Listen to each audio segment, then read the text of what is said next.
ஆண்டவருடைய நாம மகிமைப்படுவதாக. அன்பானவர்களே, இன்றைய வார்த்தைக்கு உங்கள் அன்புடன் வரவேற்கிறேன். இன்றைய தியானத்துக்காக நீதிமொழிகள் 27வது அதிகாரம் 6வது வசனத்தை வாசிக்க கேட்போம். சிநேகிதன் அடிக்கும் அடிகள் உண்மையானவைகள், சத்துருவிடும் முத்தங்களோ வஞ்சனை உள்ளவைகள். இந்த வசன பகுதி 2 நபர்களையும் அவர்கள் செயல்களையும் குறிப்பிட்டு சொல்லப்பட்டிருக்கின்றது. ஒருவன் நண்பன், மற்றவன் விரோதி. ஆனால் இவர்களுடைய செயல்களை பார்க்கும் பொழுது நண்பனிடத்திலிருந்து அடிகள் வருகின்றது, எதிரியிடமிருந்து முத்தங்கள் வருகின்றது. நண்பனிடமிருந்து வரக்கூடிய அடிகளை குறித்து இதற்கு முந்தின வசனம் குறிப்பிடுகின்ற போது, மறைவான சிநேகத்தை பார்க்கிலும் வெளிப்படையான கடிந்து கொள்ளுதல் நல்லது என்று சொல்லப்பட்டிருக்கின்றது.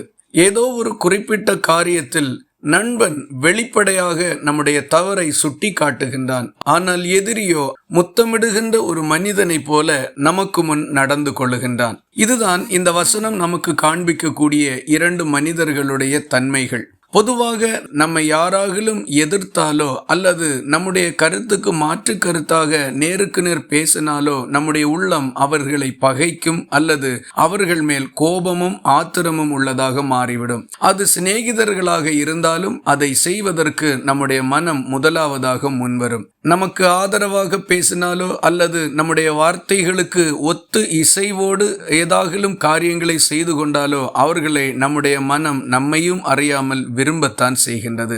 வேதத்திலிருந்து இதற்கு ஒரு உதாரணத்தை நாம் பார்த்தோமானால், இயேசு கிறிஸ்து தன்னை காட்டி கொடுத்த யூதாசை பார்த்து, சிநேகிதனே, முத்தத்தினாலேயா என்னை காட்டி கொடுக்கிறாய் என்று கேட்டார். இயேசு அவனை சிநேகிதன் என்றுதான் அழைத்தார். ஆனால் அவனுடைய முத்தத்துக்கு பின்னால் இருக்கக்கூடிய வஞ்சனையை நன்றாக அறிந்திருந்தார். நம்மிடத்தில் பல நேரங்களிலும் ஏற்படக்கூடிய தவறு, நாம் சிநேகிதர்கள் என்று கருதுகிறவர்களுடைய மனதில் நம்மை குறித்து வைத்திருக்கக்கூடிய தீமையான திட்டங்களை நம்மால் அறிய முடியாமல் போகின்றதுதான். இந்த வசனத்திலிருந்து நாம் புரிந்து கொள்ள வேண்டிய காரியம் என்னவென்றால், நம்முடைய தவறுகளை நேருக்கு நேர் சுட்டி காட்டக்கூடியவர்கள் யாராக இருந்தாலும் அதை நாம் ஏற்றுக்கொள்ளலாம். அதே நேரத்தில் நாம் செய்கின்ற காரியங்களுக்கெல்லாம் கண்மூடித்தனமாக நம்மை பாராட்டுகிறவர்களை குறித்து எச்சரிக்கையாய் இருக்க வேண்டும் என்பதுதான். இந்த காரியத்தில் நீங்கள் எந்த இடத்தில் இருக்கிறீர்கள், உங்கள் மனநிலை எதுவாக இருக்கின்றது என்பதை இந்த வேத வசனத்திற்கு முன்பாக நின்று சிந்தித்து பாருங்கள். திருவசனமாகிய கண்ணாடி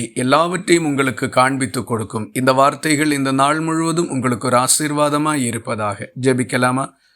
எங்களை நேசிக்கிற அன்பு நிறைந்த நல்ல ஆண்டவரே, நாங்கள் உம்மை நன்றியோடு துதிக்கிறோம். இந்த காலை வேளையில் நண்பர்களையும் எதிரிகளையும் பகுத்தறியும்படிக்கு, எங்கள் காரியங்களை குறித்து நிதானித்து பார்க்கும்படிக்கும் எங்களுக்கு ஒரு நல்ல ஆலோசனையை நீர் தந்திருக்கிறதற்காக உமக்கு ஸ்தோத்திரம். வேத வசனங்களிலிருந்து மனத்தெளிவை பெற்றுக்கொள்ள, சரியானதை தேர்ந்தெடுத்து நடக்க கர்த்தர் எங்களுக்கு உதவி செய்யும்படி ஒப்புக் கொடுக்கின்றோம். ஜெபத்தை கேட்டதற்காக ஸ்தோத்திரம். இயேசு கிறிஸ்து மூலம் வேண்டிக் கொள்கிறோம் எங்கள் அன்புள்ள நல்ல பிதாவே. ஆமேன். கர்த்தர் தாமே உங்களை ஆசீர்வதிப்பாராக.